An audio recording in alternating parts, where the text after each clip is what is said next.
Hi, ako si Gerald. Tamad pero may pangarap. Piyesta pala sa amin at sinabay na namin pinabinyag yung baby ko. Ang niluto pala namin, chicken barbecue, caldereta, lagang gulay, spaghetti, tilapia, at buro kapangpangan. Bali nandito na nga kami sa simbahan. Hinihintay pa namin yung mga ibang kasama. Meron din kasi tatlo na humabol. Late nga kami dyan eh. Sabi sa amin 10 AM na sa simbahan na 10:30 kami umalis sa bahay. Filipino time talaga. Hindi ko rin expect na dito pala kami sa bandang harap. Expect ko bandang dulo kasi nga late kami. Bali dito nag-start na kami. Cristo kasama ng Espiritu Santo, magsanaya.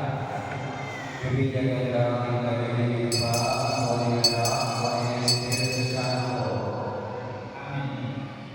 Pagkatapos ng binyag, nagpa-picture muna kami kasama ang mga ninang, ninong, and sinulit na rin namin habang nasa simbahan pa. Pagdating sa bahay, pinakain ko na yung mga ninang at ninong at hinihintay ko na lang iba kong mga bisita. Mga ilang minuto, dumating na yung mga kaibigan ko.